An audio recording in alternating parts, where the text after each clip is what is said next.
جمعہ کا دن عید کا دن ہے. اللہ نے اتوار سے دنیا کو بنانا شروع کیا تھا. جمعہ کے دن مکمل ہو گیا تو جمعہ کا دن عید کا دن ہو گیا. جمعہ کو جمعہ کیوں کہا جاتا ہے؟ آدم کو اور حوا کو اللہ نے جنت سے دنیا میں اتارا، دونوں بکھر گئے. جس دن جمع ہوئے، ایک جگہ جمع ہوئے، وہ جمعہ کا دن تھا. جمعہ کے اذان کے بعد نماز کی تیاری کے علاوہ ہر کام حرام ہے. امام ابو بکر جساس فرماتے ہیں جمعہ میں 2 ہی رکعت آپ پڑھتے ہیں، 4 رکعت نہیں پڑھتے ہیں. ظہر 4 رکعت ہے لیکن جمعہ 2 ہی رکعت ہے. یہ 2 رکعت کہاں گئی؟ تو اس کی جگہ خطبہ نے لے لیا. جب خطبے میں امام کھڑا ہوتا ہے تو آپ اس کو دیکھتے رہتے ہیں. جانتے ہیں اس دیکھنے پر، امام کے خطبے کو سننے پر، دیکھنے پر کیا ملتا ہے؟ اللہ کا دیدار نصیب ہوگا. خاص بات جو مجھے بتانا ہے جمعہ کے حوالے سے، وہ یہ بتانا ہے کہ جمعہ میں وہ دعا قبول ہو جاتی ہے جو ہفتے میں کبھی قبول نہیں ہوتی. وہ میں بتانے کے لیے جا رہا ہوں. مصر فتح نہیں ہو رہا تھا. حضرت عمرو بن العاص رضی اللہ تعالیٰ عنہ نے خط لکھا. حضرت عمر کی خدمت میں خط آیا، حضور پوری طاقت لگا رہے ہیں، مصر فتح نہیں ہو رہا ہے. ایڑی چوٹی کی بازی لگا دی ہے، مصر فتح نہیں ہو رہا ہے. کہ اس کا صاف مطلب ہے کہ تمہارے دل میں دنیا کی محبت آ گئی ہے. جمعہ کے دن کا انتظار کرو. جمعہ کے دن جمعہ کی نماز کے بعد دل سے دنیا کی محبت نکالو اور دل سے اللہ کے لیے دعا کرو، مصر فتح ہو جائے گا. ادھر جمعہ کا دن آیا، دل سے دنیا کی محبت نکالی، دعا کی، مصر فتح ہو گیا. ہاتھ اٹھا کر کے وعدہ کیجئے انشاءاللہ جمعہ میں ناگا نہیں ہوگا. بالکل ہاتھ اٹھائیے انشاءاللہ. 3 بات ہے خاص طور پہ، اس کو دھیان سے سنیے گا. کوئی بڑا سے بڑا طاقتور ہے، کام نکالنے کے لیے وہ دھمکی دیتا، میرا کام نہیں کرو گے تو ایسا کر دیں گے، ویسا کر دیں گے. زور کا استعمال کرتا، اس کا کام بن جاتا ہے. اور اگر کمزور آدمی ہے تو پیسہ دیتا ہے، رشوت دیتا ہے، اس کا کام بن جاتا ہے. زر لگایا، اس کا کام بن گیا. لیکن اللہ سے اگر کام نکالنا ہے، اپنے لیے فلسطین کے لیے دعا کر دی ہے اور وہ دعا قبول ہو جائے تو اللہ کو آپ لالچ نہیں دے سکتے، رشوت نہیں دے سکتے، کیونکہ وہ رشوت لے گا ہی نہیں. آپ کا خزانہ چھوٹا، اس کا خزانہ بڑا. آپ اس کو دھمکی بھی نہیں دے سکتے، وہ بہت پاورفل ہے. ایک ہی بات رہ گئی، نہ زور لگا سکتے، نہ زر دے سکتے.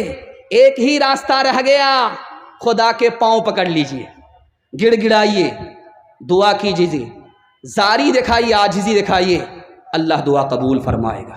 انشاءاللہ فلسطین کے حق میں دعا کریں گے، خصوصاً جمعہ کے دن اہتمام سے دعا کریں گے. ہاتھ اٹھائیے انشاءاللہ. انشاءاللہ. چھوڑ کے مسجد جا بیٹھے ہے میں خانوں میں، چھوڑ کے مسجد جا بیٹھے ہے میں خانوں میں. واہ کیا جوش ترقی ہے مسلمانوں میں. نام اللہ وہ رسول اب تو میں سنتا ہوں کم، پہلے رائج تھے یہ الفاظ مسلمانوں میں، پہلے رائج تھے یہ الفاظ مسلمانوں میں. سیرت کے حوالے سے پیغام بالکل چھوٹا مختصر سا 3 لائن کا پیغام آپ تک پہنچ رہا ہے. اللہ کرے کہ یہ پیغام آپ کے دل تک پہنچ جائے. سنت پر کھڑے ہوں گے، ہاتھ اٹھا دیجئے جوش کے ساتھ انشاءاللہ. بیٹا کی شادی فری نہیں ہوگی، ہاتھ اٹھائیے انشاءاللہ. یہ دیکھیے بہت خوبصورت پیغام جلدی نکلے گا. فرانس کا انقلاب آیا، 26 لاکھ لوگ مارے چلے گئے. 1857 کی جنگ ہوئی، 1 کروڑ لوگ مارے چلے گئے. 1955 میں کوریا کی جنگ ہوئی، 15 لاکھ لوگ مارے چلے گئے. 1979 میں گلف وار ہوئی، 1 لاکھ لوگ مارے چلے گئے. 1914 میں پہلی جنگ ہوئی، پہلی جنگ عظیم ہوئی، 83 لاکھ لوگ مارے چلے گئے. 1941 میں دوسری جنگ عظیم ہوئی، کتنے لاکھ کروڑ لوگ مارے گئے؟ 3 کروڑ سے لے کر کے 6.5 کروڑ تک لوگ مارے گئے. ہمارے نبی نے پوری زندگی میں صرف 27 جنگ لڑی ہے. 27 جنگ میں لڑنے کے نتیجے میں دونوں طرف سے کتنے لوگ مارے گئے؟ 1018. اتنے کم لوگ جنگ میں مارے گئے، زندہ رہنے والے لوگ زیادہ، مرنے والے لوگ کم. کیوں؟ نبی نے محبت کیا، نفرت نہیں کیا. نبی نے مدد دی، تانا نہیں مارا. نبی نے معاف کیا، بدلہ نہیں. جو بات مجھے آپ تک پہنچانی ہے، جو پیغام آپ کو دینا ہے، وہ سنانے کے لیے جا رہا ہوں. دھیان سے اس کو سنیے گا. جہاں تک میں آپ کو پہنچانے کے لیے جا رہا ہوں وہاں تک آپ پہنچ رہے ہیں. ماشاءاللہ بہت خوبصورت جلسہ ہو رہا، اللہ اس کو قبول فرمائے. نبی صلی اللہ علیہ وسلم کی عمر 17 سال ہے. ایک جنگ ہو گئی، دو قبیلے آپس میں لڑ گئے، دو خاندان کے لوگ آپس میں لڑ گئے، ایک ہی خاندان کے لوگ آپس میں لڑ گئے. نبی کو بڑا غم ہوا. اس کے بعد وہ جنگ ختم ہو گئی، صلح ہو گئی. نبی کو بڑی خوشی ہوئی. خوشی کیوں ہوئی؟ 4 وجہ سے. عورتوں پر ستم ہوتا تھا، اس جنگ میں وعدہ کیا گیا عورتوں پر ستم نہیں ہوگا.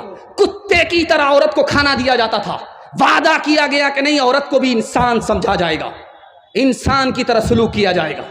اور اس جنگ میں دوسرا اعلان ہوا، غریبوں کو اکیلا نہیں چھوڑا جائے گا، مال تجارت دے کر کے غریبوں کو آگے بڑھایا جائے گا، غریب نہیں رہنے دیا جائے گا. اس بات پر اللہ کے رسول کو خوشی ہوئی. تیسرا اعلان ہوا، آپس میں کبھی نہیں لڑیں گے ورنہ طاقت ٹوٹ جائے گی، دشمن کو موقع ملے گا. اگر باہر سے کوئی دشمن لڑتا ہے تو سب مل کر کے مقابلہ کریں گے. اللہ کے رسول فرماتے ہیں نبوت کے بعد ایسی خوشی ملی تھی جو خوشی اللہ نے 17 سال میں عطا فرمائی. انگریز مورخ ہے، وہ کہتا ہے کہ اسلام اتنی تیزی سے کیسے پھیل گیا. 1984 کی رپورٹ ہے. اسلام 50 سال میں امریکہ جیسے ملک میں، فرانس جیسے ملک میں، برطانیہ جیسے ملک میں کتنی تیزی سے پھیلا. بغیر طاقت کے، بغیر پیسے کے اسلام کتنی تیزی سے پھیلا. اللہ کا شکر آپ ادا کریں گے. 50 سال میں 235% اسلام پھیلا، 235%. اور عیسائیت زور کے نام پر، زر کے نام پر کتنی پھیلی 50 سال میں؟ 47%. 47% عیسائیت پھیلی، اسلام 235% پھیلا. انگریز مورخ لکھتا ہے کہ 3 وجہ سے اسلام پھیلا. مسلمان کو ترقی ملی، مسلمان کامیاب ہو گئے، پوری دنیا میں چھا گئے، 7 سمندر پار اسلام پہنچ گیا. 3 وجہ سے پہنچا. مسجد میں نماز آئی، مسجد کی تعمیر نماز کے لیے ہوئی. آج اسی مسجد کی آبادی کے لیے جس پر اسرائیل کا قبضہ ہے، مسجد اقصی کی آزادی کے لیے جنگ لڑی جا رہی ہے. اسلام پھیلا 3 وجہ سے، مسجد کی وجہ سے. اور مسجد میں سب مل کر کے، امیر اور غریب، چھوٹے بڑے، ایک ساتھ میں متحد ہو کر کے اتحاد کا مظاہرہ کیا. اس کی وجہ سے اسلام پھیلا. محمد آئے، تحفے میں نماز لے کر کے آئے، نماز کے بہانے سے اتحاد دے دی، مسجد عطا کر دی، رحمت براہ راست مسجد پر اترتی ہے. اس کی وجہ سے اسلام پھیلا.